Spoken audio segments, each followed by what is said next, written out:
Welcome to another episode of the Indiana on Tap podcast. We've got your usual two and the producer over here. We've got a pretty special guest here. He's been a big supporter of the show since it showed up. Pretty good friend of ours as well. I'll let him introduce himself, but take it off. So I'm Sean Webster with Monon Beverage Brokers, and I get to work with beer, spirits, mead, and lots of fun things in Indiana, and some from out of state too. So it's a pretty fun thing, and yeah, it's new. It's relatively new. It's been going since October, I guess. I think last time I was in this studio was a little over a year ago. Brad can speak better to that. Yeah, it was about a year ago, and you were with it. Was it with Adam? No name. Or was it was with no name. No. Because they aren't worth mentioning. You can edit that one.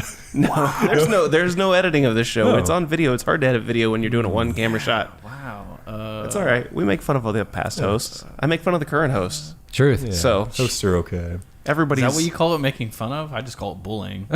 Still trying to get that campaign going here. Hey, Anti-bullying campaign. Podcast bullying. No more bullying on the podcast. You just show up every week for it, though, so I think you kinda Producer asked for it. I know. bullying. Well, I get free beer, so it helps. Huh. So what are we pouring out of the keg? So today, starting out, not to take your thunder, I saw you were so excited. In fact, this is actually one of the newer people I get to work with. So with my business, we do sales events and distribution management, which is pretty fun stuff to do, and I'm a pretty big fan of it, especially with Indiana craft beer. This is actually from Brewing out of Plainfield.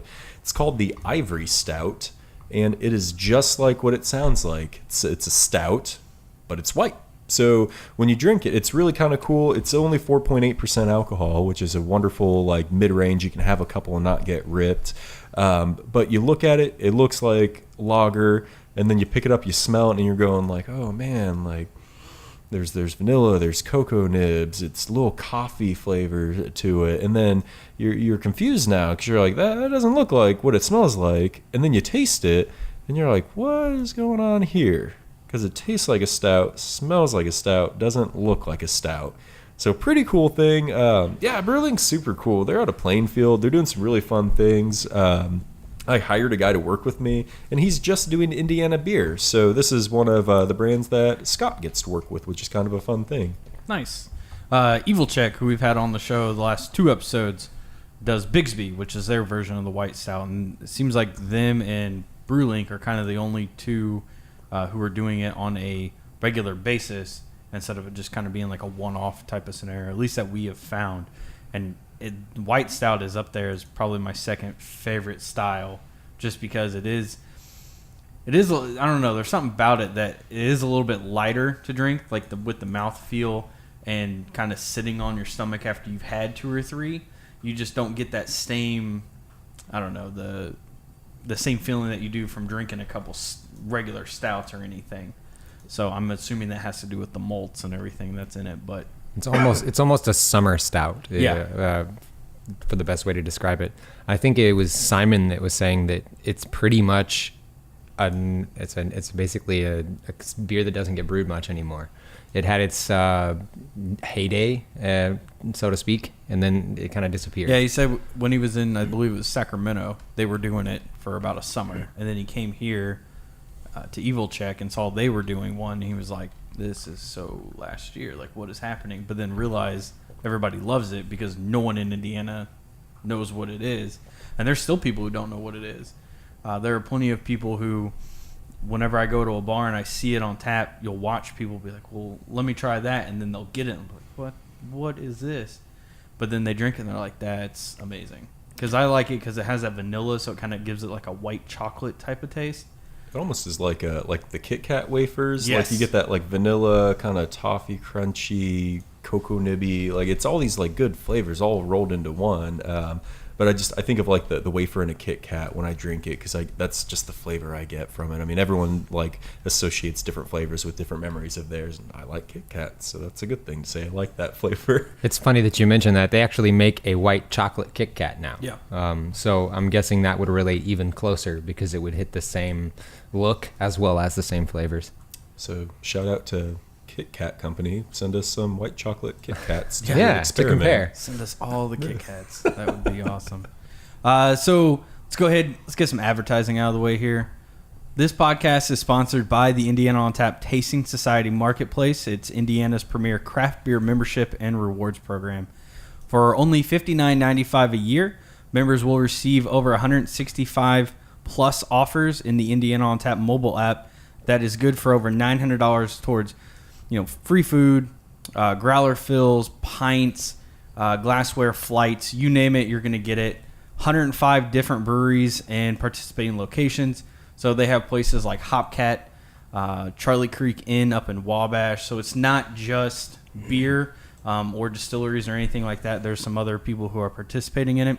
So if you go to www.tastingsocietymarketplace.com, not only can you learn more, but you can go ahead and sign up and use the promo code podcast to receive $10 off your first year. So go ahead and do that. I think Brewlink is on there. Maybe. I should have looked that up before I came on. But if they're not, maybe they should join. And what about Deer Creek, Scarlet Lane, and Scarlet Danny Lane's Boy? on there. Danny Boy's on there. You know what? I'll just pull it up. You guys talk. I'll pull it up. So those are just a few of the other Indiana breweries that I get to work with. Yeah, so there's the segue right there. There's the segue. Yeah, this is going to take a minute. That takes a moment. So one thing, I talked to you, I think, for the first time ever back in January. We did a sit down. Yeah. And I remember at the time, I think you had 6 clients, and you're like, I'm tapped out.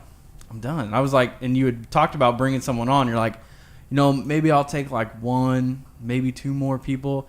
And I think like a week after we talked, you brought on Deer Creek. Yeah. And it was actually. It feels really like close. you've added 2 or 3 more since then. So kind of what became the motivation to all of a sudden just start taking on more outside? Was it just because you got help, or was there more to it? I think the big thing about what Monon does is, we're an inexpensive fixed cost for breweries where, and distilleries and wineries where, a lot of these people are making such good liquid, they just need a little bit of help getting out in the market. And a lot of times the owners are really good at making their product, but when it comes time to getting out to market, it's like, well, what next? And then it becomes, you have to find a sales guy. Salespeople are expensive, especially good ones. So, when I can look at where I've not done so well in the past with previous sales gigs, and I learned from that, and now I do pretty well. It's kind of a fun thing. So more people kept coming to me, and that was a good thing to have. People had started to hear what I'm doing, and my name was spreading, whether it was the Indiana on Tap article, or I've had some other good free press and local Noblesville papers, and people like the idea at the end of the day, and I'm the only one doing it right now. I'm sure there's people gunning for me, I'm sure, but it's a service. It's helping people out. If I like the product, I work with people. No one's forcing me to sell beer or spirits or mead or anything right now. I work with it because I like it. It's kind of fun. I get to meet the producer. I'll try a flight or two to see what the products are about. And if I don't like either the producer or the product, it's kind of a done conversation at that point. But I've been very fortunate with all the people I work with right now, especially, back to when I first started in October, Indiana Whiskey Company out of South Bend, and even Moonlight Meadery out of New Hampshire. They were like, cool, we have faith in you. Let's get going. So they were the first 2 I started to work with. And I was like, all right.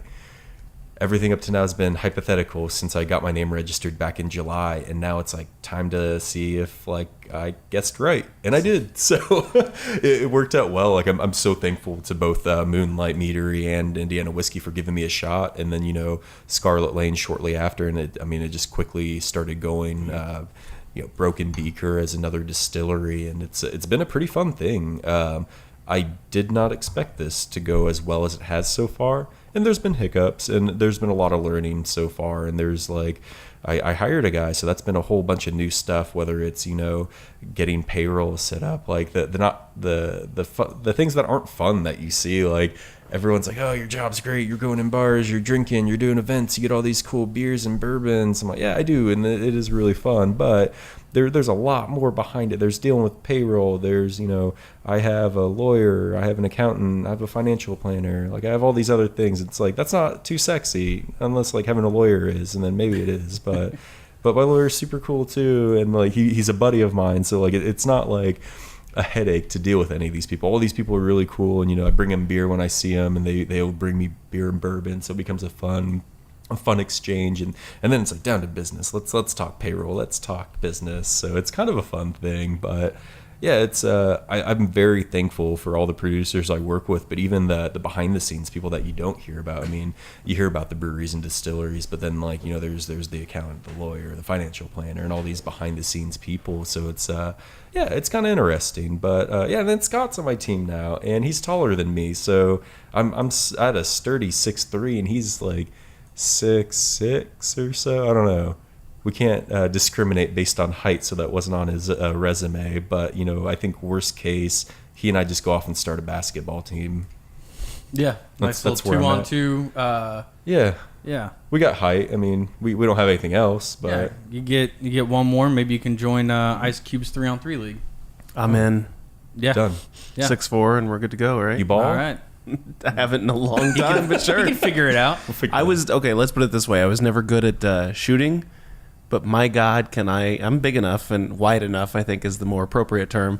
I can throw some bodies around and set some great screens. So can you keep a bench warm? Oh, yeah, absolutely. Okay, cool. I respect that. Keep a bench warm and keep beers cold. We're good. I get the rebound and I toss it back out to you guys. That's all you need me for. Then I run the half court and I run back on defense. That's what I do. He shacks what it up. I'm here for. Exactly. Don't let me shoot free throws. Don't let me shoot. Just don't let me shoot. Don't let me touch the ball, really. although it's that thing when they leave me out for the 3, like nobody comes to get me. So I usually hit at least one of those per game. Granted, it probably took about 6 tries, but nobody's expecting it. If you were in baseball, that's not a bad batting average. I know, right? So I went back through the app. Barley Island is there. Cool. Scarlet Lane is obviously there. Deer Creek is there. Brewlink is there. I feel like I'm missing someone else. Danny Boy. Danny Boy is there. Look at that. Yeah. So Look they're at all that. there. So go check out the app. Go check out Taste and Society Marketplace. You get your value pretty quickly. We used it when we went up to Evil Check 2 weeks ago, and used it. Could have used it at 18th Street and forgot, and then we used it at Bare Hands. So it made it a little bit cheaper. Yeah. And I was able to buy more beer to bring home versus having to spend it just at the brewery. What was your favorite thing you guys brought home? All of those were also flight discounts. Yes, which is fine. That's what I'm drinking whenever I go to a new place is a flight. Oh, well, I mean, most of it we haven't opened because we were saving it for his birthday, which I won't be at now. So I don't know. I might have to open one of them. When? Probably is your birthday? It'll be the party is June 17th. Are you inviting everybody on air right now to your party? If they want to drive to Greencastle and find us, sure. No. That got shot down real quick. But Matt brought most of the beer home. With me not having any money, it's hard to bring beer home. I respect that. Yeah, I brought what was it? Burnham Funk series. Rise of the Phoenix. I brought from 18th Street, and that is amazing.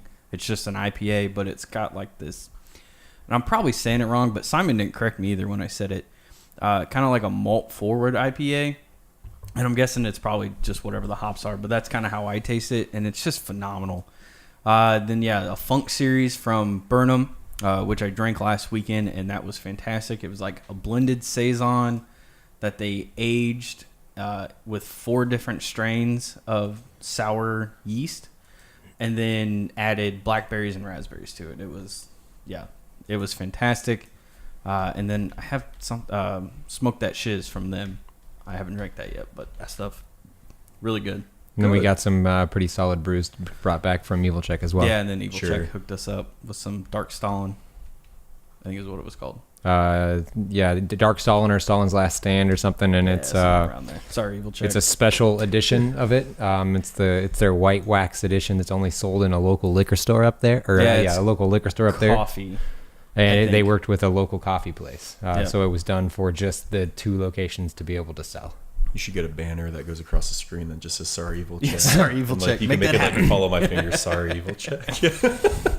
Maybe not. I might be expecting too much. Yeah, that's one of those places I need to go check out. Like, I need to go. It's a cool spot. Yeah, it really region was. drinking. It was huge. Yeah, it was not what I was expecting. It's next to a putt-putt place. Is It that is. right? Yeah, Okay. it's like I drove past it. We were in the middle of nowhere, coming from Burnham, or from Bare Hands, down to Evil Check, and then all of a sudden you hit like this suburban metropolis, and you're just like, this is not what I was expecting. You felt like you showed up in Carmel, just out of nowhere. It was super random, and then they're just there, and I'm like, oh, okay. Now, can you play putt-putt while you drink?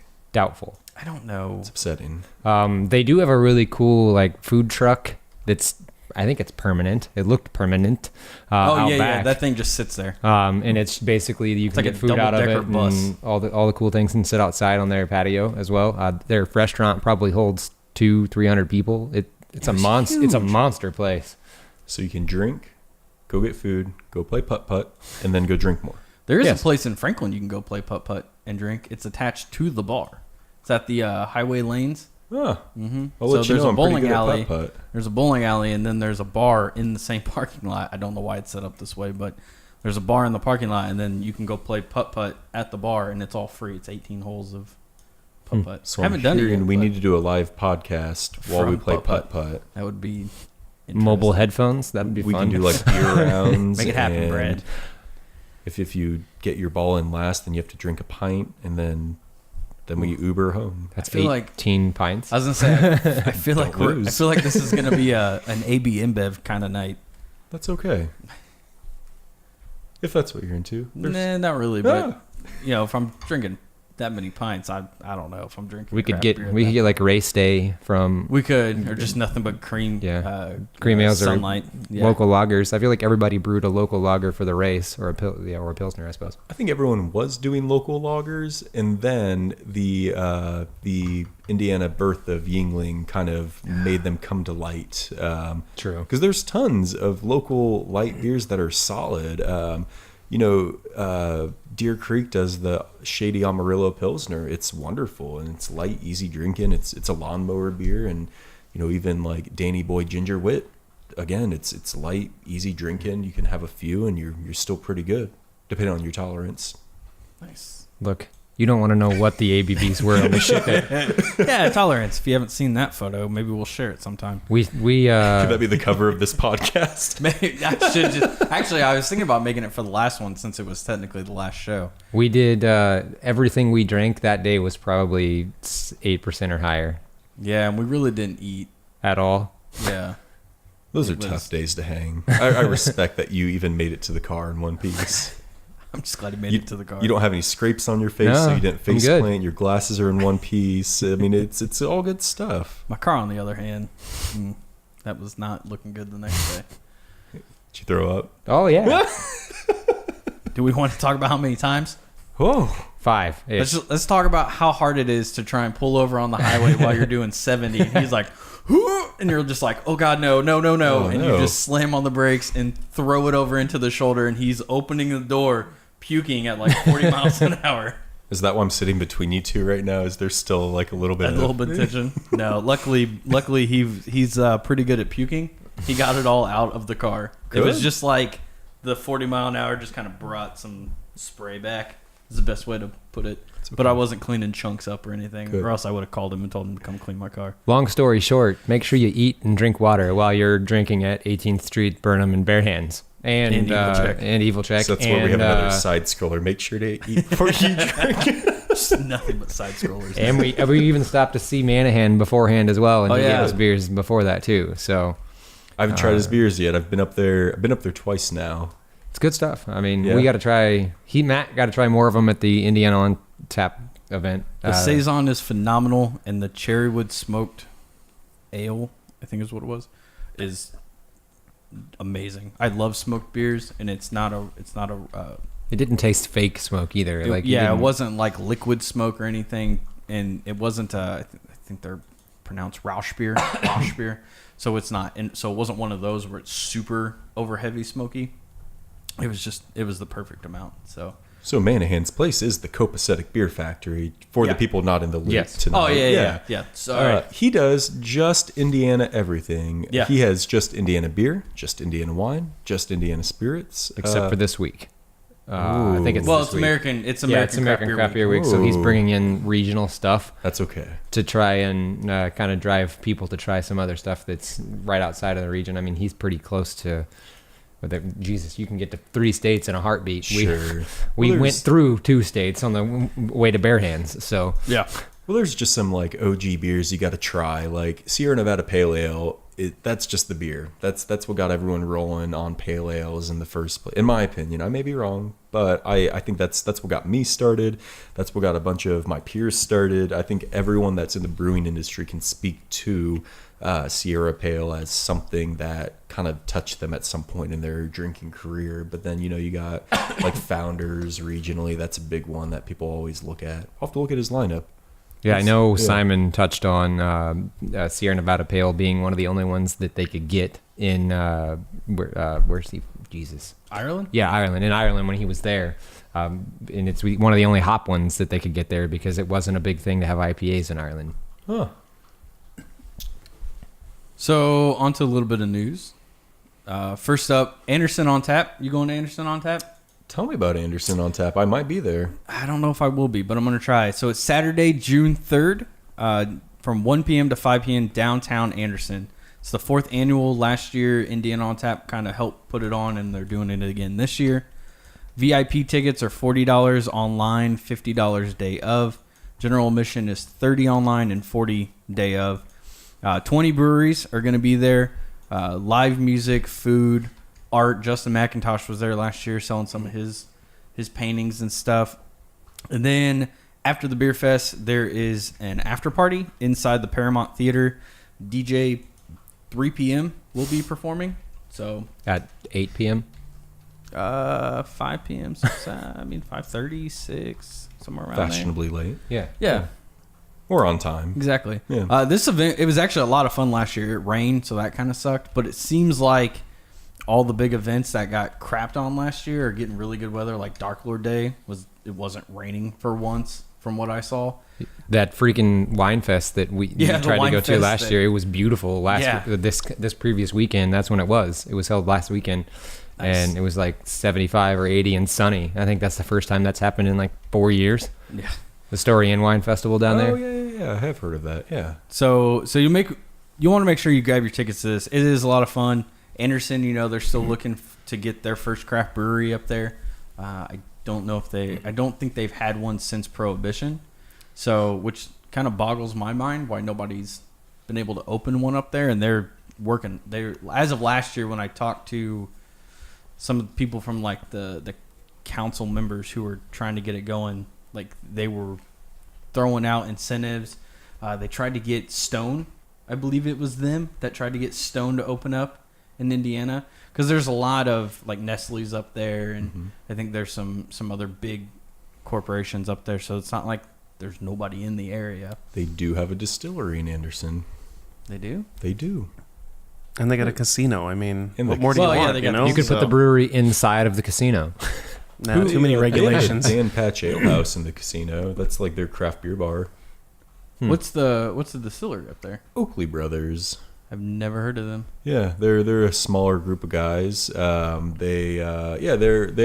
working on their new facility now. I got to see it a couple months back. It used to be law office. Before that, it was a car service and repair shop, and then way back in the day, it was a carriage house for carriage repairs. So, yeah, they're good guys. Another event that Indiana on Tap is putting on Saturday, August 12th. It is Jockey Box Hero. So this is going to be a live band karaoke competition.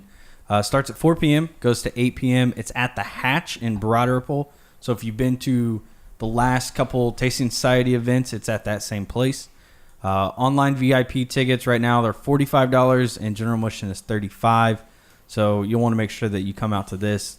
First of its kind in Indiana. First of its kind in Indiana. Where do we that go would for be- tickets? It's a long IndianaOnTap.com. Yeah, go to IndianaOnTap.com. But we'll post it in the show notes. Yeah, it's like TicketTailor.com / a bunch of other things. Go on. Always IndianaOnTap.com. Yes. Yeah, just go to IndianaOnTap.com. It's That's all what there. I was Find looking all for. the resources. I'm sad I won't be there for that. I mean, I'm sort of sad simply because I'll be in San Diego, so it's hard to be mad that you're missing an event to be in San Diego. But Indiana beer not good enough for you? that week, no. Oh. No. I thought you said you weren't really excited about Sculpin, but there you go. I mean, Shots fired. There's other things in San Diego. Oh yeah, I know. Yeah, so Lots of them, I was gonna say actually. people continue to talk about secretly belching beavers, he's so. secretly headed there though. He's like, Are you? Oh, I'll probably go to Ballast Point. Why would I course. not go there if I'm there? I don't know if I'll ever go back to San That's Diego. like coming to in my life. Indiana and not going to Sun King. Yeah. They're good guys. Yeah. But just what I mean. I mean, it's basically that. You hear about Indiana beers, you hear Sun King, Three Floyds, and maybe like 18th Street and Upland. Those are kind of the ones that are world heard of, or at least nationally heard of. I know 18th Street was just at the McKellar Festival in Copenhagen, so worldwide there. Sure. So let's talk Danny Boy. Yeah. So you work with them, and not only are they opening up, have they already opened the second location? The article I read was very confusing. Yeah. South Bend's already open. And I've been working with them since nine days now. So Okay. yeah, 9 minutes ago. 9 days. Yeah, they're really good people. Dustin the brewer is really talented. I'm a big fan Thank of you. him as get out of here. No, Dustin, the other Dustin. It's just a good name. Their beer's solid. Yeah, and they have multiple locations, which is kind of a fun thing. He also owns Brockaway, so that's something else that a lot of people don't see all the time. But then when you think about it, you're like, okay, that kind of makes sense. Like Irish Brockaway pub. is. It's off Old Meridian in Carmel. Brockaway Pub. Oh no. Go check it out. It's kind of cool. I had the Reuben there, and it was really wonderful because Yeah. like 2 years ago I had food poisoning from a Reuben, so I hadn't Ugh. had them since. That would be like devastating. It was awful because I love Reubens, Yeah. and so I went without for 2 years, and then during a meeting I'm like, okay, I'll try this. So I'm in a kind of important meeting with the owner. I was like, yeah, I'll have the Reuben, and it was great. I would go there again for it. I did not get food poisoning, which was even better. Like my fear of Reubens is gone now thanks to Brockaway Pub. Yeah, they're doing fun stuff. They have that. What else did the article talk about? Well, it was just it opened with opening a second location, but then made it sound like it was already open, so it was weird phrasing. to look that up. Yeah, so I was confused as to like, is it open or is it opening? Because then they started talking about the Bloomington location that's coming in That's August. the one that's opening. Yeah, South Bend's yeah, already it was- open. Yeah, it was okay. I It was did a read weird. that, Yeah, it was just a weird phrasing on their part. But so they opened up. All right, so they're in South Bend. In Very the close heart to the of stadium. Notre Dame campus in athletic fields. Yeah, they're if the stadium is right here, and then Legends, which is a big known bar on campus, is here. They're just right here on the other side of that. I mean, it's a great location. I've seen the photos of it. I need to actually go up to South Bend to check it out. Yeah, it's So a fun hopefully all thing. those listening got that. Yeah, So now you know exactly where it is. Well, when I pointed based here, on- like I expect like there'll be a scroller under me that kind of like labels where I'm pointing to, or like maybe you can do like 3D imaging. listen. A we scroller get- on the audio podcast. I'm talking about like Justin doesn't pay me enough to do any of that. maybe it'd be like in Star Wars where there's like a hologram. So when I'm pointing here, like you get the stadium, and then this is. Oh, the I'd love the Legends. hologram to come up. That'd be great. You don't have that? But not yet. No. That was weird. That's not standard. Come on, add that plug-in. Let's go. I put that on my rider that I needed that, and in my dressing room I needed all these other things, and We forgot to get you a dressing room. So they forgot to get me Dairy Queen chicken nuggets and gravy. No, Apparently. that was Noblesville. Apparently, That they was- did not send those, and so we are. So before we are this, angry. Before I am very this, angry. I was promised chicken fingers and mashed potatoes and gravy and a Coke, and I got nothing. Before this, you got Ivory Stout. We sent a tweet out because Noblesville Dairy Queen and Jiffy Lube Indy had started following me on Twitter. You can follow me on Twitter too at Monon Beverage. Side scroller. And I was like, you know what? Hey, Jiffy Lube. Hey, Dairy Queen. shout out and tell me what I should bring to the podcast. And Dairy Queen, like Johnny on the spot, within 5 minutes of the tweet was like, oh, bring a 4-piece chicken tenders with gravy and mashed potatoes and biscuit or whatever it may have been. I was like, oh, good job, Dairy Queen. So there's your shout out. And then Jiffy Lube the next day does a retweet and says, hey, make sure to get your oil changed so you get there safely. I'm like, you know what, Jiffy Lube, thank you, because the worst thing for me would be for my oil to not be changed and for my engine to seize and whatever else. And that Ivory Stout get hot. Yeah, well, the I was Ivory gonna Stout say gets the hot. Stout gets hot. The chicken fingers go cold. And I don't know what to do at that point because my world's over. If chicken fingers are cold and beer's hot, it's like Bizarro world, and then we have a problem. Superhero references. Do you understand those? Oh, he doesn't. Okay. I didn't get that one. Well, I'm a nerd enough, but I didn't get that one. I'll flip the script a little bit. So we'll get back on track. thanks. Yeah, That's so that we can get over this awkwardness, Matthew. it's not awkward at all. I know. It just doesn't know superheroes. It's cool. Bizarro. Fine. Whatever. I don't know. Bizarre. Anyway, back to Danny Boy for a second. Yeah. The light behind you, that wonderful light behind you. So when I was looking to build the studio, I had the idea in my head. I saw somebody who kind of created stuff just like that online. And I saw that Danny Boy was a recipient of some of those lights because they showed different places that had bought those lights. I don't know if they've got that particular configuration, but I knew that I needed to figure out how to get everything to work together, how to get the glass to stay up there, what they kind of did. And so I hosted a meeting there just so I had the opportunity to go, A, to an awesome brewery, B, so I could check out their light, and C, the owner caught me like unscrewing the light bulb and taking a look. He's like, could you put the bottle back, please? Sir, could you please not do that? He was very nice, did not kick me out. No, Great KP's guy. good I actually people. like him. a lot. Yeah. But that was my first meeting of the owner. It wasn't technically him. He sent his lackey over to, sir, can you please put that back? Because it's a liability. Well, it is a liability. I know to it be is. fair, but I was actively destroying Just pieces start of cracking his. skulls with it. And you just can't have that. I know, but you just get 'cause the half knives a pint aren't in enough. you, and you just go wild. I know, You right? lightweight you. You got to stop drinking. You're at least a half a pint in right now. It goes downhill from here. I'm not a stick like Justin or Dustin. I'm fine. See, you're stumbling on words already. I know, You're calling right? people by the wrong name, and this is. Wow. I mean, we could act like Justin's here because this is the audio part, but when it comes to the video, people go, "What?" He's Well, on the camera. one thing. Don't worry Okay, about it. we'll forget the scrolls. I'll spend the budget on putting superimposing Justin's face, Dude. really shoddily over Dustin's face, Cool. kind of like they do in those videos. Fun. You seem so excited. Kind of want this to happen now, at least for like that. Like he just calls him Justin and just superimposes, and all of a sudden it goes back. When you put the Just side like, what scrollers down, you can go Justin, Sean, and Matt. When you do like almost the South Park type face too, where it just Oh yeah, the Mouth opens Canadians up. that are flopping around. Yeah, well, have some more Ivory Stout. You'll calm down. You'll get over the fact that Justin's not your name. That's Or okay. you'll have enough, and you could be Justin. I'm Justin every time I go to Starbucks. You drink a unicorn frappuccino. Yes. No. Which what is else it? is there to drink? There are other drinks there. They make other things. I thought it was just unicorn frappuccinos. Back on track. Go. Yeah. So back to beer, I guess. Unicorn beer. Unicorn. Well, hey, zombie versus unicorn. Does anybody know what that is? This is a serious question. Sounds like a beer. Is that like an actual beer, or is it?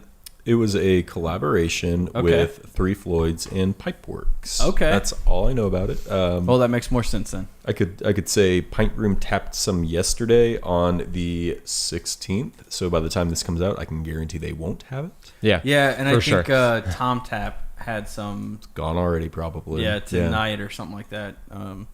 Okay. You mentioned unicorn. I remember seeing that today, so that kind of fit. And we're back on track with beer. Yeah. Thank you, Unicorn. So one of the other stories that we saw, Taxman hired Sean Kessel. Yeah, formerly of Grand Junction. Yeah. Good guy, yeah. He went left Grand Junction, went down to Oaken Barrel for a couple weeks, and now he's taken over some of the brewing duties. Yeah, down at Taxman down in Bargersville. So that's kind of cool because I remember when we saw that he got let go. We were like, oh, that sucks. And so it'll be interesting to see because obviously that's a completely different beer that you're brewing down there. Nothing but Belgian style versus kind of what he was brewing up in Grand Junction. So it'd be interesting to have him on to see what that transition is like. I think his skill set will be beneficial, and maybe they'll be able to do things that maybe outside their wheelhouse. Taxman even has their Fortville location that they're dabbling with right now, so that's a new thing. And speaking of Grand Junction, they have Rock the Junction this Saturday. Yeah, that's this Saturday. I didn't mention it simply because this will go out next week, and it'll already be done. It was a great time. We all had fun there. Yeah, it was fun. Woo! But yeah, I've heard good things about that. So all the Indiana on Tap Beerfest and events seem like they've always been pretty. Yeah, solid last year things. was the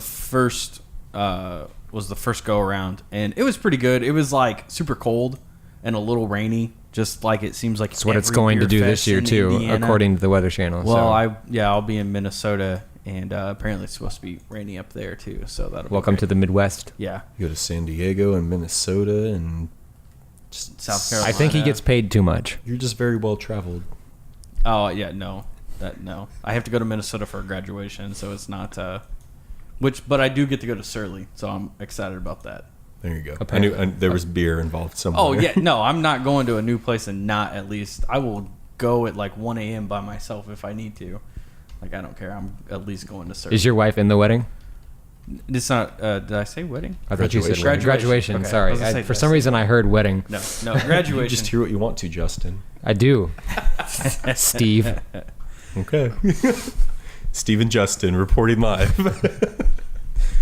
And back to back. And with that bombshell, So one of the other things that has obviously been going on for the last month or so now ish has been the sale of Wicked Weed, and everybody has had their take on it, and we'll ask you about that later just because it's interesting. But Doug Dayhoff, if I mispronounce your last name, I'm very sorry, who is the president of Upland Brewing, wrote a piece for Good Beer Hunting, and it's called Pros Not Cons, Making Independence Matter. So basically what he tried to gather is the whole David versus Goliath doesn't really exist in the beer world, or at least this is what I took from it.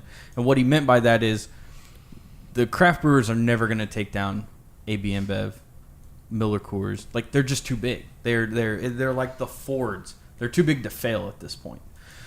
But what you can do is chip away at their market share and lower it and lower it and lower it, which is one of the reasons they are starting to buy places like Wicked Weed, is to gain in that market share again. But I thought it was a great piece. It was wonderfully written, and it pointed out some things that I think a lot of people think about, because he mentioned like people don't want to listen to a bunch of breweries whine about someone selling out. They just want to know, well, what are you going to do? Like, how are you going to be better? How are you going to help us? And he said one of the biggest things is community. They, as an independent brewer, they are big in the community, and that goes for a lot of people. So not only are they giving back to the community, but they're bringing in that sense of community, something that guys like AB InBev can't do because they don't have. There's not like just a Budweiser down the street or anything like that. So, and it's not like they're, how often do you hear about super philanthropic things that they're doing, which I'm sure they do. Not to say that they don't, but it's not something that you hear a lot of either. So I thought it was interesting. Did you guys read the article at all? I read his Facebook post when he posted it through Upland's Facebook page. You mentioned you don't know how many things that like AB InBev or Miller Coors do for the community. I know I did see an article talking about how they canned water for Katrina. Yeah, they did that. Well, and a few other things. So Anheuser-Busch, when Prohibition hit, that's what they did. Well, that's what they did was make water. But they did it recently for some big disaster. I think Flint. It was Katrina, and they did it for Flint and a few other places. They did the canned water, so they stopped producing the beer. So it's not like they don't do anything, but it's like drilling down to that specific community only what, St. Louis because I think and that's Golden. why. And we've talked about it a couple times. Wicked Weed had such a big backlash was because everyone talks about Asheville Being is local, such a big mom and pop type community. So when someone, quote unquote, sells out to a larger corporation, they see that as, being taken away, and you're not mom and pop anymore. So why am I going to support you? One of the best posts that I've seen about the Asheville buyout was by Tasty's Beverage Company, and it's a local liquor store bottle shop in Asheville. It's literally right across the street from the Funkatorium. And he posted, it's probably a 2-page post on a Facebook post, and basically the gist of it was, we're still going to carry the beer because we're friends with the owners, we're friends with the people who work at the store, we can walk across the street, so they still interact with our community. We know that some of the sales are going to go to AB InBev, sadly, and that's one of the things that we can't avoid. He said, but if the people around don't buy it, sooner or later we're going to have to stop carrying it. So if it doesn't sell, we won't carry it. But until it continues, if it continues to sell, business says keep selling it. So let me ask you. Yeah. If someone came to you and they'd just been bought by AB InBev, and this is super hypothetical considering this would never happen, but they wanted you to be a distributor, like would you be okay with that, or are you strictly independent only? So the first part, I wouldn't be a distributor because... Or not a distributor, I'm a but producer, yeah, technically. sorry. No, you're good. No, but I don't want you to get in trouble for that either. Right. I misspoke. Put it on the bar. Put it on the side scroller. Ticker. Yeah, it's a really interesting thing. Like, a lot of these big corporations own a lot of the smaller guys, and just no one talks about it. I mean, there's for sure. good and bad to it. The devil's advocate to everyone that's saying negative, hypothetically, a batch goes really bad and there's a mass recall of Wicked Weed, because they're AB owned, they can take care of that really well. If they're independent and they have to do a mass recall, they can't afford that, and then they're out of business. So, I mean, there's good and bad to it. I'm sure it's a really tough thing to look at. It's an odd thing. Everyone goes into business for different reasons. I think it's kind of tough, especially. No one knows what the dollar amount was, or maybe someone does. I don't think that's been released. It's not been disclosed that I know of. So, until you're in that person's shoes, it's really tough to look at it. If someone puts a big check in front of you with more zeros than you've ever seen, I mean, that's a tough call to say no to something like that. It's an interesting thing. I feel as a positive part with the AB network, maybe they'll be able to expand quicker and more efficiently to new markets, which means we gets it here, right? And so I see positive in it. I understand, like, it's a big corporation, and that's a tough thing to look at too, where it's like, oh no, AB owns Wicked Weed, and it's like, well, they own Goose Island too, and they haven't made Goose Island change anything. No, but you do hear a lot of people say Goose Island's not as good as it used to be. Now, I don't know. Do you still drink Goose Island? To be honest, I never really drank to begin with. Bourbon County? I had my first Bourbon County last year. How was it? It was okay. Yeah. I really wasn't that big of a fan.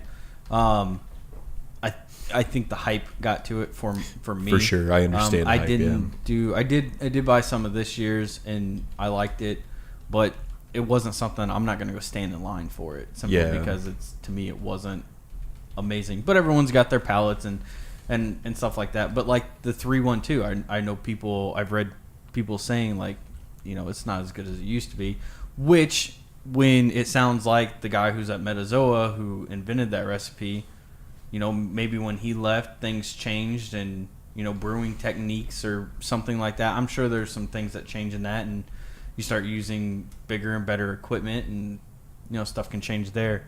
But it's interesting. Yeah, I mean, it's tough to scale up. I mean, that's part of it, I'm sure. And there's good and bad no matter how you look at it. There was an article that just came out where someone started a Kickstarter against a brewery for being AB owned, and the Kickstarter was like, I need X amount of dollars because I'm going to fly a banner around that says don't buy X brewery's beer because it's AB owned. And it's like, with that kind of money, like you could actually like donate it to charity or do something more productive than buying a banner. Some people to try definitely and boycott. Some people definitely take it a bit too far.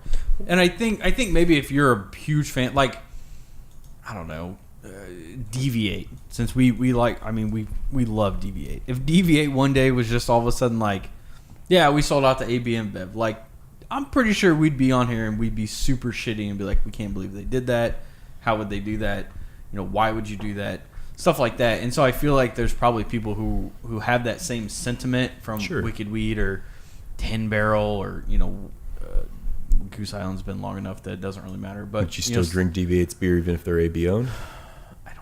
See. I will still buy Wicked Weed. I'll be the first guy to tell you. I will still buy Wicked Weed. It's a fine sour beer. It's one of those that now that I've kind of been in the beer industry for as long as I have, it does make me kind of question things simply because the more you read about the way AB InBev acts and the things that they lobby against, and I know we got a story about them being up in Massachusetts, but the stuff that they do for pay to play with like places like Kroger and stuff, and I think that's what it was for Massachusetts. So this article basically touches on how it's a wholly owned distributor. So we'll take a bird's eye view of how Anheuser-Busch works. Anheuser-Busch has distributors like Zinc, which is not a wholly owned distributor. It's in Indiana. It's a locally owned company that just has the rights to distribute Anheuser-Busch products.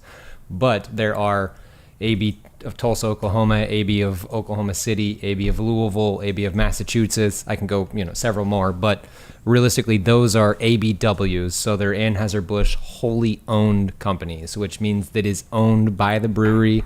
Everything is by the books. So those people have gotten a lot of shit, for lack of better terms, for pay to play. There's the swear words. They just started. And it goes downhill. So, and it's pay to play. And the article was talking about Massachusetts. I'm more familiar with Louisville, but same concept. They've given towers to people. They install full draft systems and say, we'll install this, but we get 80% of your draft beer sales. They'll give you coolers, but we have to have 50% of the cans that are in the coolers. And basically, they're just buying that market share. It happens a lot in Louisville. I'm very familiar with that market.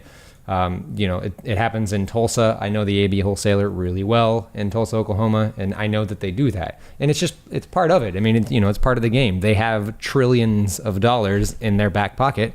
And what do they do with it? Well, we buy the space. So we own these companies.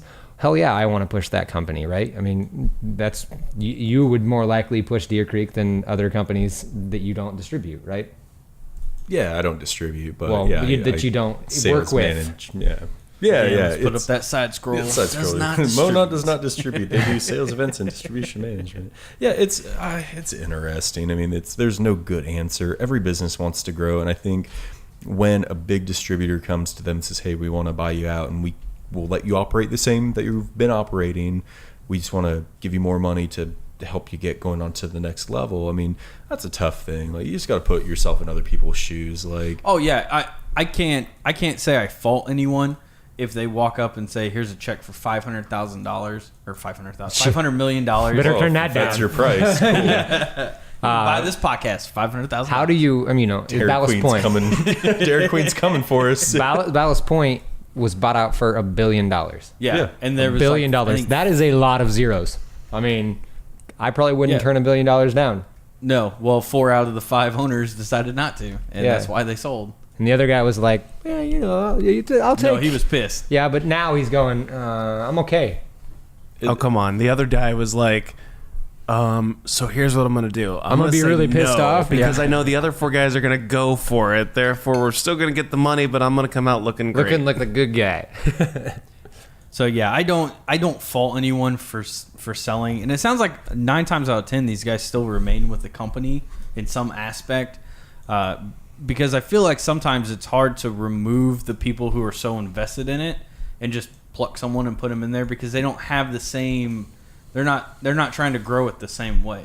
So like the guys at Wicked Weed, they know exactly what they want to do. They've had a plan. Now they can execute that plan because they have the backing of AB InBev. Whereas if you take them out, and you just put in Joe Schmo from Colorado, okay, great. He has a plan that, AB InBev came up with, but it's not the same. It's all about the money. It's all about, it's not about the beer community or anything like that. Like you lose some of that when you take away guys. You lose that love. I mean, that's the best way to put it. You basically, beer's brewed with love for the most part. Well, it would be stupid to remove the people who've gotten them there so far. I mean, if you can run with them and things are still going well, then you want to keep that spirit. You want to kind of keep that, hey, we're still the local guys, we're still this. But I mean, as soon as things tank and start going downhill, then of course that's probably when, InBev would step in. That's when they would try to right the ship. But until that point happens, why even worry about it? I mean, that's just another, piece that they don't have to really manage on a daily basis. They just let it go and see what happens. Well, and you figure the money they're shelling out for a lot of these companies, they're making it back probably pretty quickly in sales, especially like someone like Ballast Point.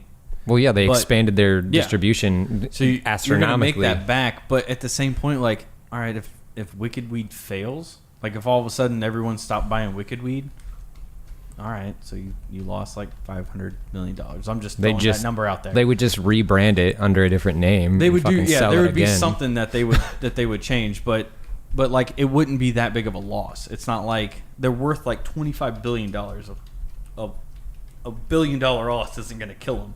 Isn't going to bring down the giant. Yeah. And it's not like it would happen overnight either. But one thing that kind of stands out to me with this buyout, as kind of a last touch on the topic, is the backlash they've received on social media specifically.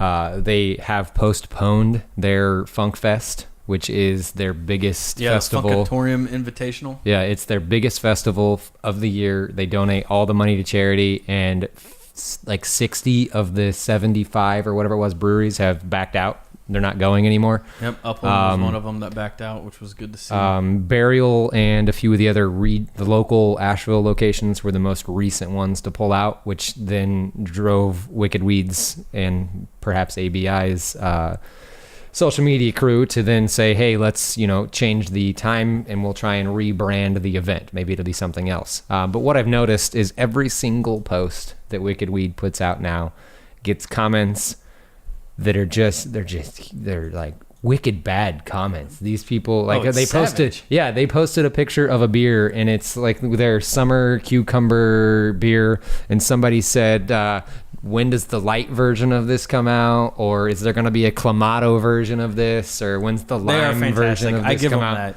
But it's just all the same thing repeated over and over and over again. But has there ever been a Goose Island lime? Like, is that a thing? I don't know. But that just doesn't happen. I know people are sensitive to the fact that Anheuser-Busch does these weird fucking beers, like the Budweiser Lime-A-Rita stuff and whatnot. That's just not going to happen with the Wicked Weed stuff. I mean, it's just not part of it. So, you drink Lime-A-Rita, don't you? Is that why you're trying No. He's got the big 24-ounce cans. Brad drinks Lime-A-Rita. Strawberry-Rita, thank you very much. There's Grape-A-Rita, too, as well. There's a watermelon one now. Man, you guys know a lot about this. Dear God. You ever gone to a concert, Matt? I'm in this industry. I know these things. Yeah, I get a Coors Light, and I go about my time. Do you see lined up next to that Coors Light? Yeah, there's 7,000 of those. So I guess I'm gonna try to bring a different perspective to this. Oh boy. And that is the same people who are getting pissed off at Wicked Weed and stuff, and whatever would happen here. Are these going to be the same people? And this is more Indiana exclusive, I guess. But these going to be the same people that are pissed, that are on the bandwagon to want Indiana to change Sunday alcohol sales and have Meyer sell cold beer and stuff, so the big chains can technically win out if all goes the way everybody says they're going to go. That's a separate podcast. It's a separate. Well, what I'm getting at though is it suits us to however it suits us. I guess it's kind of like people get mad at Wicked Weed for selling out, but at the same point they want Meyer to carry cold beer because it's more convenient to them, so they'll go to the big box store that will crush, quote unquote, the liquor stores, if you believe everything I think your analogy works, but I think it's a little off. It's a little off, and the way to flip that would be, so AB InBev tries to lobby against legislative stuff like in Texas and in Maryland and places like that, where it would benefit craft brewers, whether it be raising how many barrels of beer, like what Sun King got to do here in Indiana. They lobby against that to try and kind of keep them down. So that would be similar to if all of a sudden the liquor store was like, yeah, let's do Sunday sales, and then Kroger and Meyer were like, no, let's keep you guys out of this and everything like that. I feel like that's how you would flip that, because a lot of people, they just want to be able to go buy beer on Sundays. They would still go to liquor stores. Right. That's the thing is you would still have as many liquor store sales on a Sunday as you would. But these same people go to Meyer on a regular basis, and Meyer crushed the little guys. Meyer and Walmart crushed the little guys. Yeah, that's true. So or going to a brewery and getting your shit from the brewery on a Sunday. I think breweries would probably lobby more against. Can we get it like a swear counter? Like that's 2. That's like 6. I was gonna say this is a light episode. Then this is light. This is nice. We'll just save it for the end. And to go the InBev route. This is IoT light today. Yeah, only 2 swear words. It is. We've been light on beer too. I think it's time to beer flight. To break out that flight. Matt can pour this time. I'm not pouring. You're closest to the cooler. That never matters. I'm the one who talks between, keeps the segment going. All right.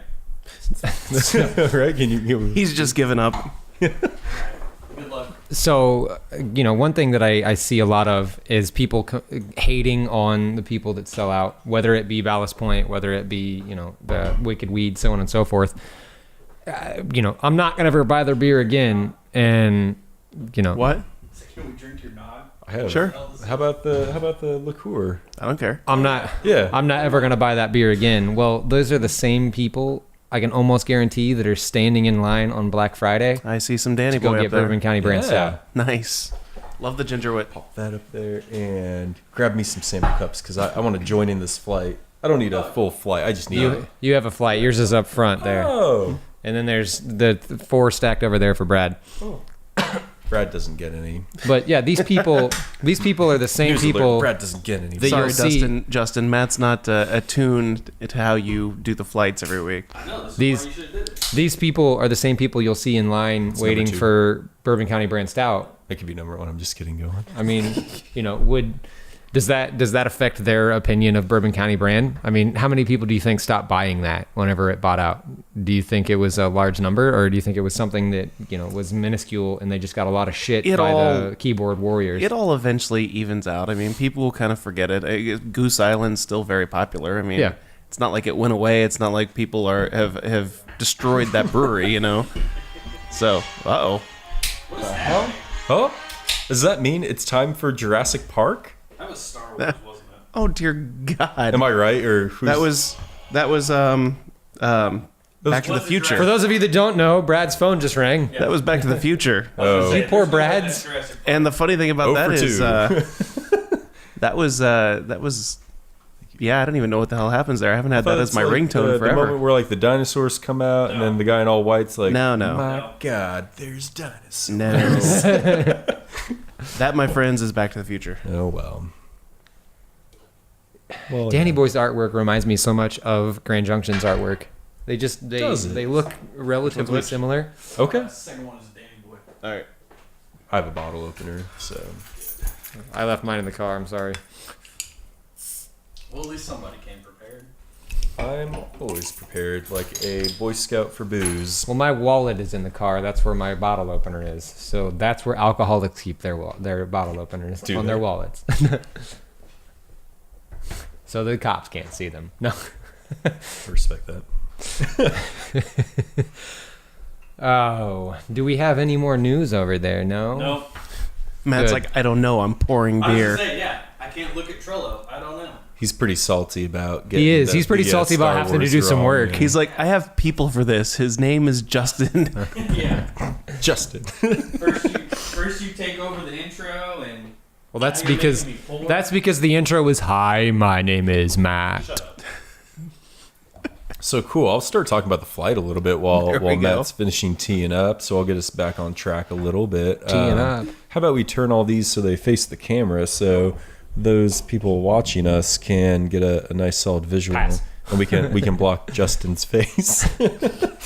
Yeah. So like my big focus is Indiana brands. And that was, this month's been a lot of Indiana talk just because hiring Scott has been a big part of my business recently. So he's only working with Indiana breweries, but he still supports the other products I work with. And, there's some Indiana breweries that I'm just going to keep because they gave me faith right out the bat to work with me. And so I want to continue on with them. Because you own the place. I mean, Yeah, it's my business. So, I kind of make the choices on what works best, I think. And it's an interesting thing. But, these ones right here, I think it's just a fun little spectrum. And, I have brought a distillery with me. So it's kind of a cool thing. But...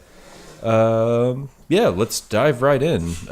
So number one is the Rye Fly American IPA from Deer Creek out of Noblesville. They're pretty fun people. So that's Deer Creek is the sister company to Barley Island. So people know that name. It's a double-sided. Got it. I appreciate the twist. It's pretty solid. When I drink it, I get nice like citrusy off the hops. There's some rye to it. 6.5% ABV. That's smooth. I like that. There is rye in it, thus the name Rye Fly. So you get a little bit of a little spicy. It's not like spicy like you're eating wings, but spicy like a rye bourbon or rye whiskey. Yeah. It's an American IPA? Yes. What the hell's the difference? I don't think I've ever heard of an American IPA. APA, have you heard of that? Yeah. That I know is a little bit different. So an American Pale Ale as opposed to an American India Pale Ale. Well, we'll have to American Indian Pale Ale? Is that like... They just got an IPA. IPA. IPA. Sounds like What'd you get today? I got an IPA. Let's just check. I can't say I've heard of someone call something an American IPA. Well, it's like it's like an English barley wine versus an American barley wine. Yeah, maybe. but I don't know. I've never seen an English. I just mean Matt. America. We can put America in front of anything because America. America. Can we do There we that go. one? Instead of the Side scroller, American IPA, it would be MIPA. MIPA. So, we'll do a whole podcast on beer styles. We'll get real deep. We'll do a podcast series and talk beer styles, and I we'll think we should do this, and it'll be a great time. sponsored because by Uber. a long time ago, I thought I had pretty much all the styles. They down. make them up now. I know they do. No but, shit. Look up the BJCP guidelines. That's your best bet to find out more about what's going on with beer, and it's actually really oddly specific. It's all the categories. I took the first part of that certification, and it was 100 questions in 60 minutes. Very specific, what malt base is not allowed in an Abbey quad, and it's like fuck. God. The hell's an Abbey quad? See, there we go. There's question one, but yeah, it took a lot of There's studying. question one. It was Pass. Can I drink it? It was a really nice, in-depth, and from a technical aspect, I really appreciate the BJCP guidelines because I was able to learn, why is a double IPA? What range of ABV is that? Shout out to Ron Smith. We know Ron Smith. Mm-hmm. Yeah, we took that class together. Yeah, we took intro to beer styles with Ron, and he I want to say he's probably Indiana's BJCP guy that's most known because he teaches a lot of beer Glad classes. you said BJC. BJCP. Yeah. He's in. He's Indiana's premier BJ, and I was like, all right, where are we going with this? Sorry, Ron. Go mute your mic. You're done. He now follows us on social media, so Good. Ah, crap. Shout out Ron. Get this shut down. And this is the last Indiana on Tap podcast. So what happened? Ron shut us down. right. So cool. Next beer, number 2, Ginger Wit. Ginger Wit from Danny Boy, who I've been with for 9 days now. It's been a very lovely 9 days. So an urban wheat beer brewed with real ginger and coriander. Okay. Yeah, it's nice. It's simple. When you wake up and it's 71 degrees at 5 a.m. like it was this morning. Yes, I was up at 5 a.m. And you wanted I a don't beer? know what that means. And you wake up and you want a beer and you want to have a shower beer and it's really early. Yeah, there is a 5 a.m., not just a 5 p.m. Go get the bottoms up shower. What would you call that add-on? He can make that happen. We don't sell that yet, but that would be actually kind of cool. It's the same thing as just take the refrigerator. Yeah, it's the same thing as the refrigerator just mount. Put that in, yeah. They don't sell it, but they've made the video with it. I haven't Josh has personally installed it before. I haven't seen that. Just pop your Really? cup into the shower. Yeah, there's a video of I think it's I want to say it's Kyle or I don't know, somebody. And they kind of just walk into the shower, start the shower. You see the shower pouring, and then he reaches in, pours a beer, gets in, puts some soap on his head, soap's running down his body, and he's pouring a beer. I've not seen that. I should probably look for that, I guess. Okay. Cool All story. right, brought that to a halt. Back on track. Ginger Wit. So yeah, Miss Ginger Miss, Wit. I'm sorry, Miss. Let's show some respect to her. If you're So. going They're going to get in trouble for that label, I'm sure. No. Well, they haven't yet, so. There's a silhouette of a naked woman on it. But is she naked? I don't know. You don't know. That's the thing. What if she's wearing like a tank top? It's not a Laplander, so I think we're okay. Or a leg spreader. Right. Well, that's worse. Laplander was the one that had me scratching my head. I was like, really? That you're going to get upset over that one? There's much But worse. that wasn't unless I missed something. It was the That logo wasn't on the side of the building. It Yeah. was huge. Yeah. But if you so the best part about that one, sidetrack on this one. 4-Day Ray, shout out. Yeah. So the best part of that was like Wish TV or one of those news stations like interviewed people on it. The girl. And Oh my God. there were like 4 women that they interviewed. So the 2 that were clearly older than probably like 30 at least were like, yeah, we don't see the big deal. Like it's someone who's falling It's a because pinup. they're on a train. They get it. So then they interview 2 girls who don't even look like they're 21. And they're like, oh my God, this is like the worst thing I've ever seen. And it's like, you're not even old enough to understand what is happening. Why are you being interviewed? And I know it's just because they found 2 people who were against it, so they had to put it on there. Oh, so ridiculous. So ridiculous. Compared to some other things that we've seen in Indiana. I was going to say or Laplander at all. is very, very mild. Like, yeah, so mild. So mild. Just stupid. But that's people these days. Everyone's got to be... No, I won't even go there. To their credit, though, you just brought it up, so it was worth discussing. So the outlandish labels get people at least talking about it. And so I mentioned it on this podcast, which has over 1 million viewers, I am sure. We're getting close. Oh, really? We're like 995,000 away, but you know. Well, Hey, that's a little jump. 990,999. But so close. Yeah, so yeah, Danny Boy local. They're West Shout out to Mark, our one viewer. Woo! Hey, Mark. Follow us on Twitter and Instagram and Facebook. We've had a big following trying to buy our shirts, except they're all apparently large humans because Yeah. everybody wants like a 4X. Yeah, everyone was like, "Why is this in baby gap sizes?" I'm like, "Shit, I don't know. I can't go above 2X apparently." Because we are hefty people that drink Well, that's lots what of beer. I mean. Yeah, and I'm kind of like, I wear the shirt. I'm a fat guy, so people get to see what it looks like on the fat guy. Husky. Husky. No, I'm gonna go with fat. Oh. And so so everyone's like, "Damn, I want to look as cool as him," and they can't because they can't get in on their size. But maybe we'll be able to work that out. But soon we will have some awesome man tank tops. Yeah, bro tank tops. Yeah, so all you fat guys 4X out there like Pro me. tank tops. Yeah, fuck yeah, big tanks. Yeah. I think they all go to those- 2X actually, but Yeah, we had to go through a different supplier because my fat ass couldn't get a regular one. We actually don't go to organized 2X, ourselves sir. by Well, I size. guess I'm gonna have to go somewhere else.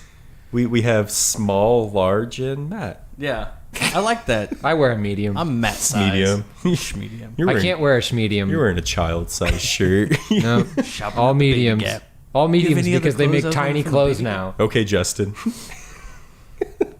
So yeah, Danny Boy's great. So this one's a Belgian-inspired urban wheat ale with a blend of Belgian and American yeast. Dry hop twice, creating soft notes of lemon, coriander, and ginger. Naturally filtered. That's not Nice, too much. easy to drink session ale. It's an easy beer. It's It a really lawnmower is. beer. I like it because it's light. I could have a few of them, and I don't feel weighted down. Yeah, their brewer Dustin. I mean, I met him years ago. He Not to was be with confused with Cutters Justin. when I met him. Yeah, not Justin over here, but Is that Dustin Brown? Is that right? Yeah. Thank you. Yeah, I mean, he's been brewing for a while. He's talented. He knows what he's doing. He's going to listen to us. It's going to go to his head, and then I'll have to like bring him back to earth. But yeah, he makes a good beer at the end of the day. They have the milk stout that they do, Take Me to Church. That's a pretty solid one. They do a lot of good things. I mean, I fully recommend going and doing a flight there. It's a cool spot as well. It's a really Yeah. neat location. Patrick's Smokehouse Kitchen does the food for him. And if you guys have never met Patrick, you're missing out. Patrick is the best. No, he's not the best, but he's really good. Ooh, bus thrown Patrick under. knows. See you, Patrick. Patrick, like, as far as We like, need to get that on the side scroll. Patrick's the best. Just kidding. Not the best. so Patrick, I adore this man. He's the best in the fact that, you know, I went there one day to Danny Boy, and Patrick goes, "You look like you need a bag of smoked meat." And I was like, "What?" And he comes out with like nice like burnt ends, and it was so great. So Patrick always takes care of me. He doesn't want me to end up looking malnourished like Justin over here. And I probably eat more than you do. Podcast round 2. You don't drink eating as much as we competition. do. I don't drink that much. Well, yeah, I don't either anymore. The difference is we don't purge like Dustin does. Justin does, whatever. Oh. Justin. Next beer, back on track. By the way, Danny Boy, a really good black IPA as well. That Yeah. was my first black IPA that I think I ever had. Malty and hoppy, yeah. I'm all about that. The Malpy? Yeah. We'll combine words. And it's subsequently named, what, Danny Boy Black, isn't it? Yeah, it is. Next, we're on to the Scartlane's Dorian Coconut, which was released recently. So I'm a big stout drinker. I'm a big fan. Is this seasonal? Mm-hmm. Oh, I guess I didn't realize it was seasonal. Toasted coconut, like an almond joy, pretty much. That's the best way of calling it. You get roasty, you get chocolatey, pretty fine beer. I feel like I have a smoke in there or something. I don't know. Maybe the toasted coconut Perhaps. comes off as smoky. Everyone's palate's different at the end of the day. I would say there's no wrong answer, but there are obviously wrong answers when it comes to describing things. But, you know, roasty and toasty and smoky, or to have the malt maybe a little bit smoky that you I get. was gonna say it. There's like a hint at the very end of it. On the back end, there's a hint of some smokiness to it, but it's not bad by any means. But it is. There's something there with that. I love Dorian coconut, and we went to that event at Hopcat a couple months ago. Yeah, beer and dinner. that was awesome. Yeah. Yeah, because they brought out all kinds of different beers that I had never had of theirs. And they're doing their big Eric Blood Axe Day next Friday. That sounds fantastic. 26, so if this is up before then, you know to go. But Friday the 26th, Brad. Friday the 26th. We got to get it out before then. Side scroller. Yeah, Eric it's Blood the Axe is 27th. solid. It's a braggot. You know, when you talk about new beers, so something fun from Scartlane to hitter. look out for. Asteria. It's an Australian IPA. What's an Australian IPA? Boom, news break. Side scroller. Australian IPAs are a thing. So are American ones, apparently. Yeah, You're right. Yeah. We're just making shit up now. So no, it's actually a is it thing. Foster's with hops? No, More get hops, out I of should here. say. Far superior. Has Australian yeast, Australian hops in it, and it's What is an Australian hop? grown in Australia.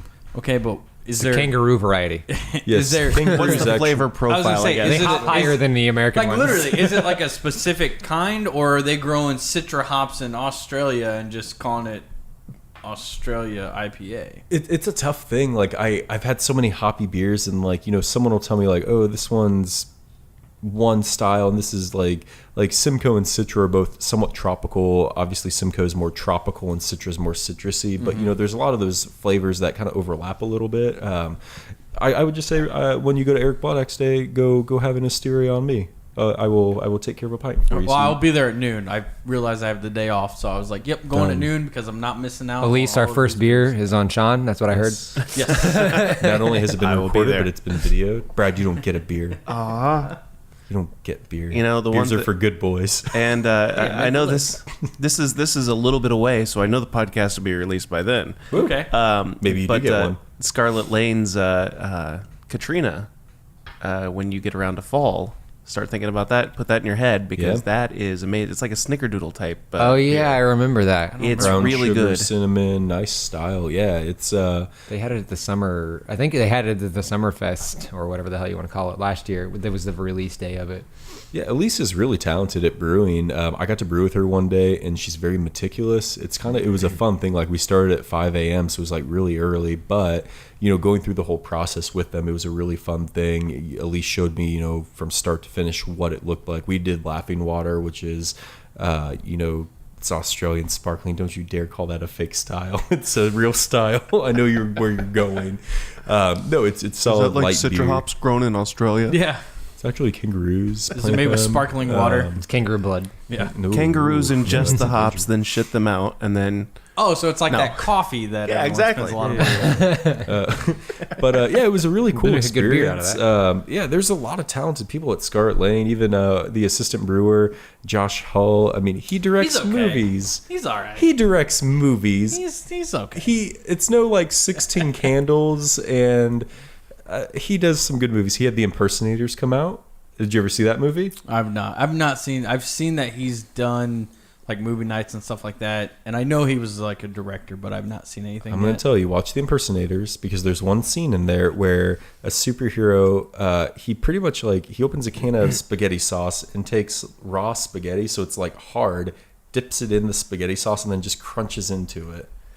It's one of the weirdest, most fun scenes I've seen. I'd like to know how many times he had to do that, because I bet that doesn't taste On a good. personal level, I relate to him sometimes. Oh, because you're just dipping raw spaghetti in. some days I'm just so tired where I'm like, I don't you want know to what? cook. Yeah, I'm just gonna eat raw And spaghetti. of course, to tie the Impersonators in with the studio, at least, Christy Lee is a podcast that runs out of the studio. Josh Arnold is her co-host on the Bob and Tom Show. There you and go. he is in the Impersonators. I feel What, like what we're role doing. does he play? This is like 6 I don't know, degrees of 'cause I haven't Kevin seen it Bacon, yet. but with Josh Hall. Josh is sending me a 6 copy, and I degrees haven't got it Brad yet. You should just download it illegally. I know, right? Right? Yeah, piratebay.org, I think is what it is now. That's right. You heard it here first. Download Josh's movie illegally, but don't pay him. Don't pay him. You put it pay on my- him money. Put it on my Cody. And then go get Fire Katrina Yeah. in the fall No instead shit. of your pumpkin beers. That's where it's at. Yeah. pumpkin cool. beers. I forgot about pumpkin Cody beers. Firestick. That's where it's at. Yeah. So we'll end our flight on something different and unique. So this is the Indiana on Tap podcast. However, Indiana's doing a lot more than just beers on tap, where there are distilleries that are fun. This distillery specifically, Broken Beaker, right downtown on Mass Ave, they have the only coffee liqueur in Indiana with real dairy in it.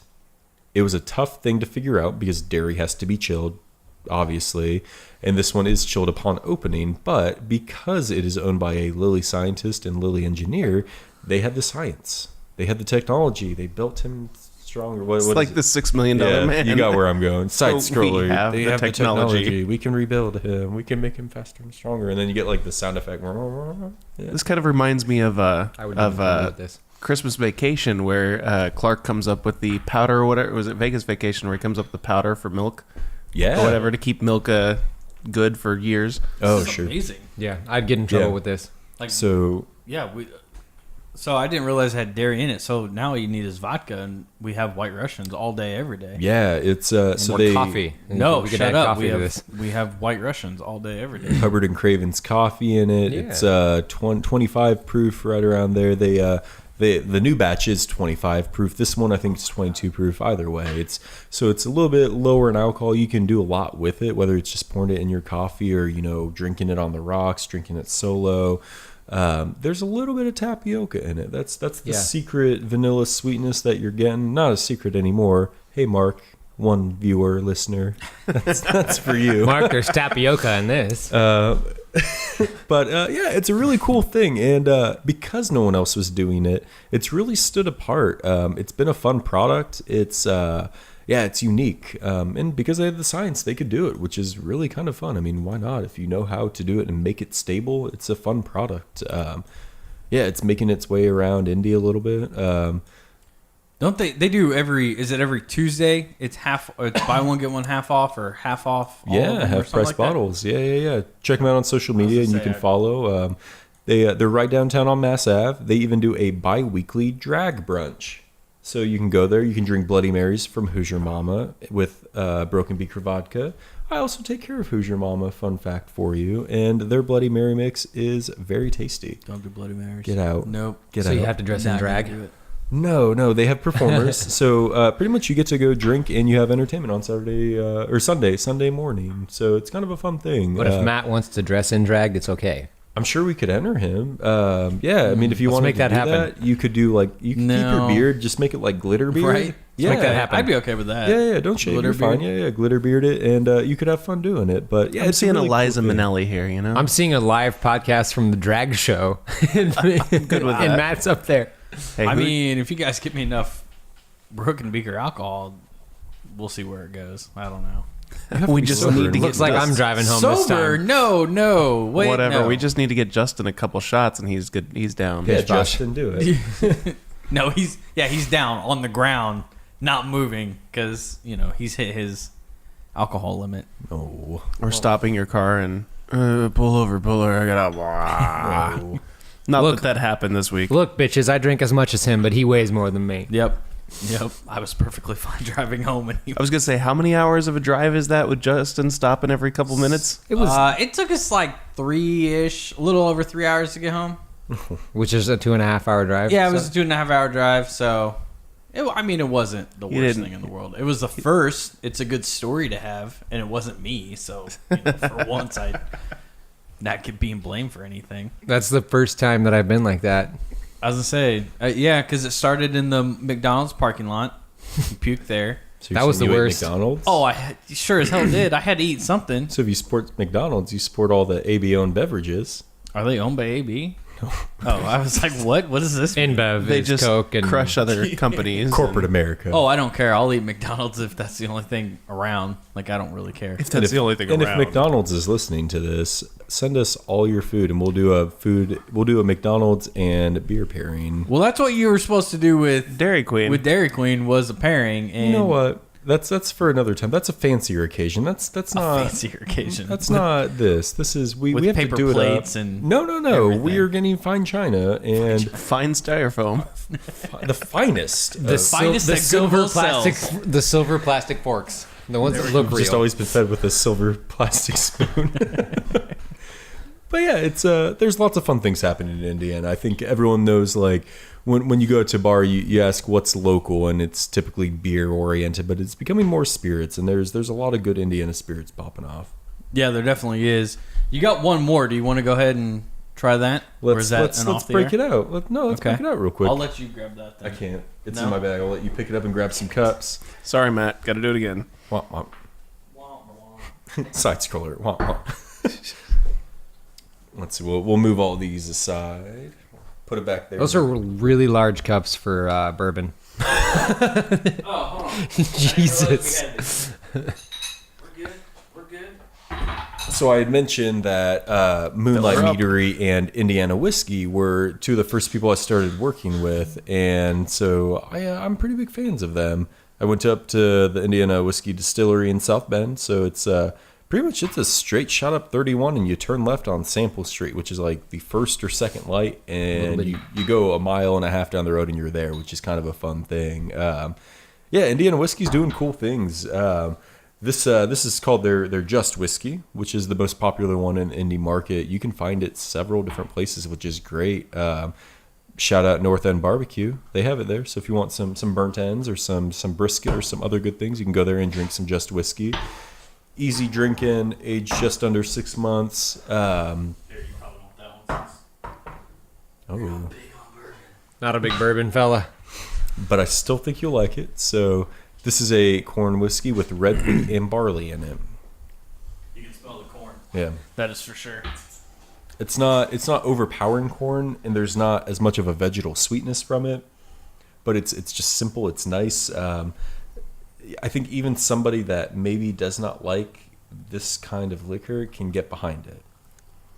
Fun fact, the Playboy magazine rated this. Brad just lit up. You can't see him, but he is. Woo. It's so good. Yeah, He's just like, lit "Give me up the here damn in bottle." Playboy magazine. Yeah. But yeah, this was the 2015 Spirit of Indiana by Playboy magazine. So Nice.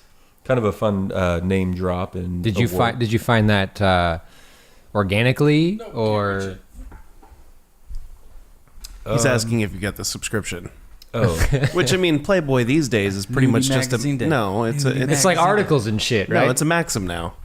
They have some provocative this- photos, but they're not nude photos. Is this a anymore. legit bourbon aged 2 years? No, it's just 6 months. Yeah. So if it says like straight Kentucky bourbon, yeah, that's that very finite definition. Yeah. When it's bourbon, it becomes a looser definition, which Yep. is kind of it's a fun thing. You know, I'm actually studying for my certified Well, specialist. it's all about of what spirits. it's made with, right? I believe. Yeah, Like there's the difference between whiskey and bourbon, I think, is what. yeah, at least the amount of 51% corn corn. Yeah, Well, and they would love what I had this conversation at Nikki Blaine's a few weeks back, but we were talking with some people who distill, and the definition, everybody thinks bourbon is like Kentucky only, but in Kentucky would love you to believe that straight bourbon, but bourbon is actually the liqueur of the United States, if I'm correct. I think it's the official. I think it's the official liquor of the United States.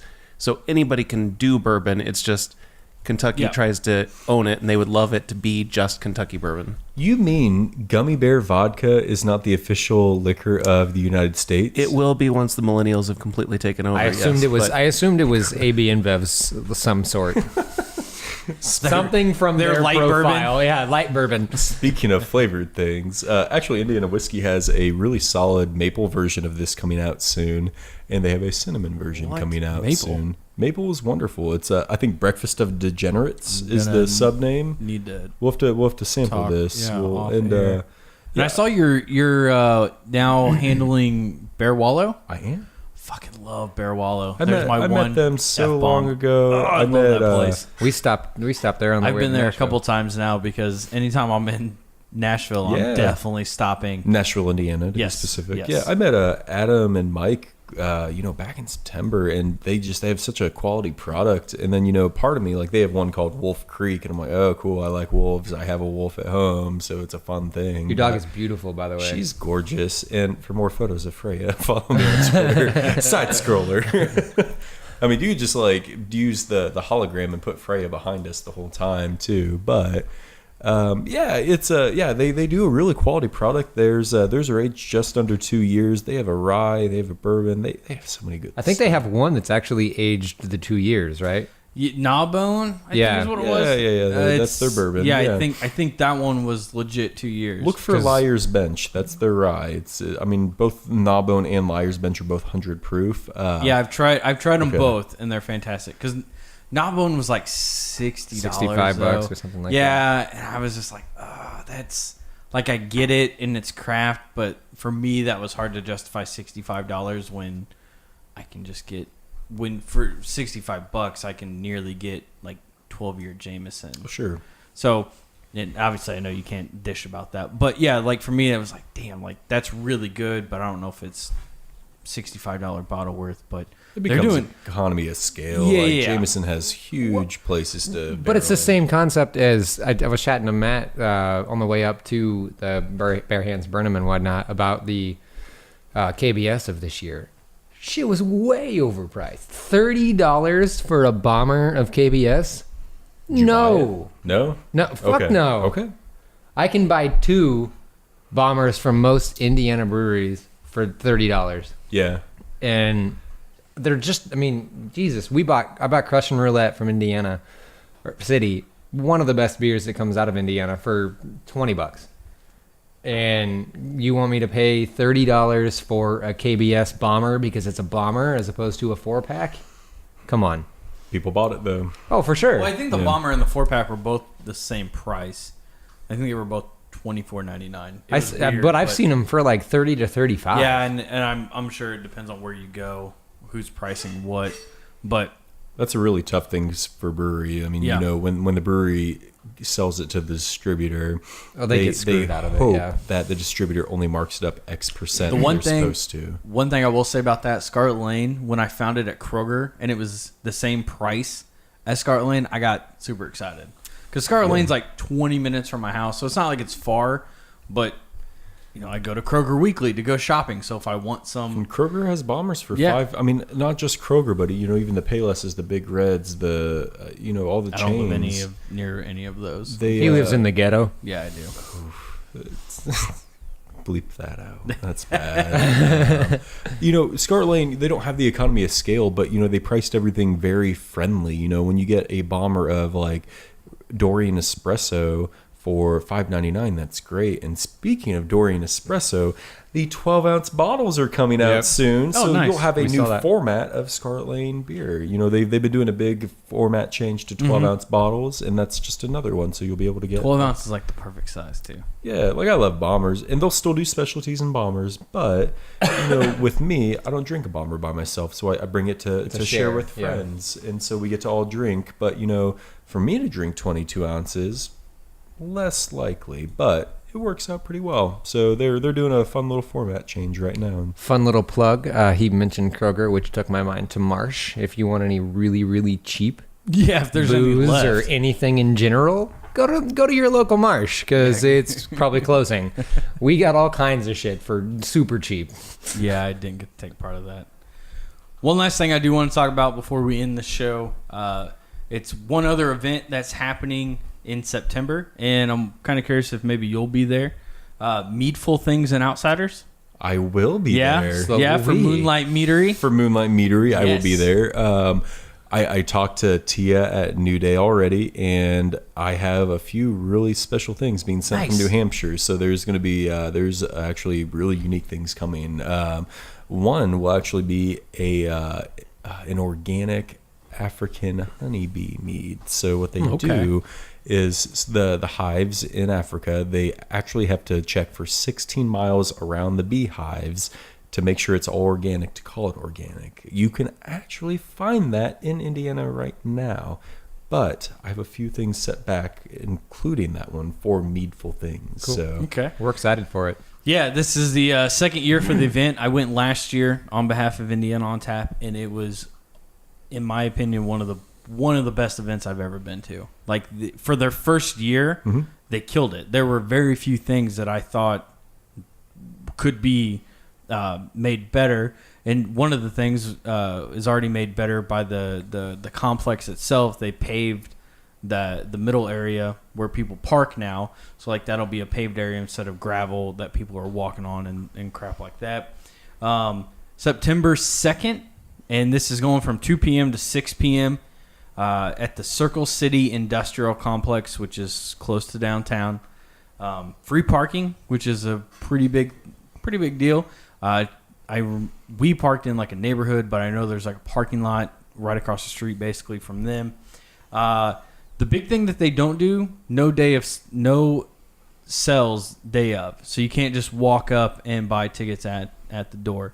So, and I'm assuming it's this way this year again, but Tia made sure to buy every keg that was poured last year, I think is what it was. Hopefully I'm remember that correct. Tia's good people, so she always takes care of everyone involved, no matter how it is. She tried to make sure that like everything was paid for. So her big idea was, we're going to get the tickets. We're going to find out exactly how many people are going to be here, so I know exactly what I need to buy instead of over purchasing or anything like that. And it seemed to work really well. There were a lot of people at the event last year, and some of the meads and ciders were outstanding, some not so great, but for the most part, I had an absolute blast. There was somebody drinking out of like an elk horn or whatever they are. So look for me there, because Moonlight Meadery was Meadery of the Year in 2015. Nice. They have a nice name behind them. Several of their meads are very highly acclaimed on Rate Beer, as well as, in the Mazer Cup, which is like the GABF for mead. Their Apple Pie mead is a gold medal in the Mazer Cup, as well as a 99 on Rate Beer. Okay. I may bring some horns for people to drink out of, because I have those at my disposal through Moonlight. I may need one of those. Check out Moonlight products. You can find them a lot over Indianapolis. Vine and Table Party Pack, Payless. A lot of different people carry it. It's a good product. If you want to get into mead, look at definitely. What's the one that has some spice to it? Smolder. Smolder. That's Smolder what it is is. a It's raspberry fantastic. chipotle mead, and the flavor comes in waves. You get a little bit of it's beautiful. a little sweetness from the honey, a little tartness, and then it ends with that spicy. It's a pretty cool product. There was some great stuff there last year. This year, 40 plus mead and cider makers, 150 plus varieties. Some food vendors are going to be there: La Margarita, Black Metal Barbecue, and Citizen Hash. Citizen Hash is fantastic. And there'll also be dogs and cats there, because Face will be there, which is, I can't remember what that stands for, but it's like Side scroller of what Face stands for. Animal control. I don't know. But they're in that complex as well, and you can go adopt pets and get them spayed and neutered and stuff like that there.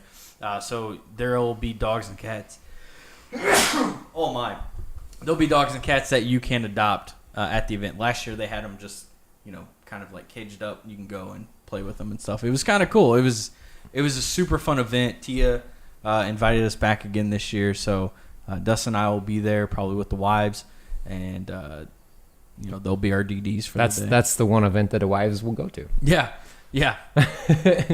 Ashton Elm was there last year, so I'm sure they'll be there again this year. They're pretty big on the cider market. That was where they introduced their bourbon barrel cider, which was fantastic, and so hopefully they'll bring some I wouldn't be surprised to see like Brothers Drake and a few others there as well. There were some there was a big one there. It was like Viking's Blood or something like that. Yeah, that like I had heard about and never seen, and I drank stuff. it, and oh my god, it was Good stuff. So that's gonna do it for the show. So thanks for listening. Thank you, Sean, for coming in and bringing us all this beer and alcohol on a Wednesday. Keep your eye out for the next shows that may involve all spirits from Indiana. Yeah, that'll be not the next one, but we'll that's on my list. Don't worry, we'll talk about that. Make sure you follow us on Twitter, Facebook, and Instagram. You can find us at IoT on air. Any comments, questions, or corrections, because we fuck stuff up all the time, send that to iotonair@gmail.com. Swear words. Cheers, everyone.